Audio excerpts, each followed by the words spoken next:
Ejensii mirkaneessa ga'umsa ogummaa Oromiyaa haaromsa aadaa Oromoo irratti dameewwan caasaa hojjettoota isaa jala jiraniif leenjii hubannoo cimsu kenne. Aadaan calaqqee eenyummaa mul'istuu jireenya hawaasaa duudhaa guddaa Oromoon biyyaa fi addunyaaf gumaache ta'uu ragaaleen jiran ni mul'isa. Barreeffama maalummaa fi faayidaa haaromsa aadaa Oromoo kan dhiyeessan Yuunivarsiitii Arsiitti qorataan aadaa fi barsiisaa Dr. Muhammad Namoo akka jedhanitti haaromsa aadaa gaggeessuun murteessaa ta'uu ibsuun aadaa keenya ganama dagatamaniitti deebi'uu aadaa haphatee jiru gabbisuuf saba sirna cimaa ijaarrate ummachuu tokkummaa cimsuun safuu hawaasaa eeguuf eenyummaa fi kabaja Oromoo deebisuun gara hundee ammayyummaatti ceessuuf ta'uu ibsan. Itti aanaan Daayireektara olaanaa ejensii mirkaneessa ga'umsa ogummaa Oromiyaa obbo Tubbaa Maammaa akka jedhanitti haaromsa aadaa Oromoo irratti gadi fageenyaan beekuu fi barsiisuun aadaa uummata keenya dagaagsuun hojjettoonni isaanii aadaa hojii qaban fooyyessuun sabuu fi safeeffannaa ganamaatiin karaa ariitii qulqullinaa fi baay'inaan tajaajila abbaa dhimmaaf akka kennamuuf yaadamee caasaa isaanii dameewwan jiraniif leenjii kennameef ta'uu ibsan. Badhaadhinna tokko mirkaneessuu kan dandeenyu yoo aadaa hojii keenya jijjiirre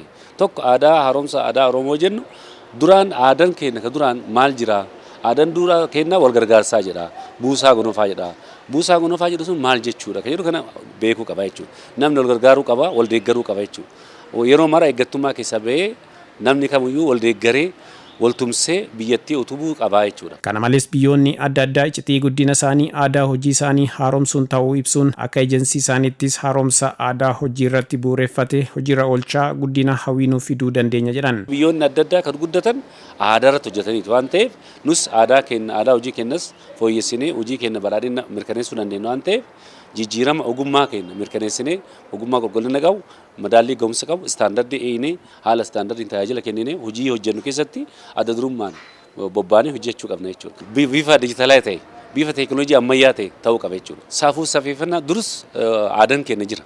Aadaa keenyatti adeemuu aadaa wal kabajuu jira. Hangafni xiqqaan immoo guddaa kabaju. Hangafa safuu keenya san kabajnee safuu duraan akkaataa safuu itti eeggatamu jira. Oromoon wal kabajee jiraata. Ammataadha. Hundaayyuu ammatee jiraata jechuudha. Hirmaattonni leenjichaa tokko tokkos akka jedhanitti leenjii maalummaa fi faayidaa haaromsa aadaa irratti kennamuun aadaa hojii fi safuu ganamaa hawaasa keenyaa sirriitti hubachuuf carraa guddaa nuuf uumee jira jedhan. Aadaan tokko yeroodhaa gara yerootti haaromuu akka danda'u, muufuus akka danda'u, baduus akka danda'u kan jedhu argee jira. Aadaan kun haaromu teekinooloojii wajjin akka itti deemu akka danda'u. Aadaa hojii jijjiiramuu akka danda'u yeroon akka aadaa jijjiiruu fi nuti akka hojii jijjiiramuu dandeenyuu fi kan jedhu hubannoo bal'aarraa argadhee jira. Maalummaa aadaa aadanuu jalqabni isaa ka'umsiisaa maal akka ta'e eessa akka ka'uu fi eessa akka gahuu qabu sirriitti hubannee jirra.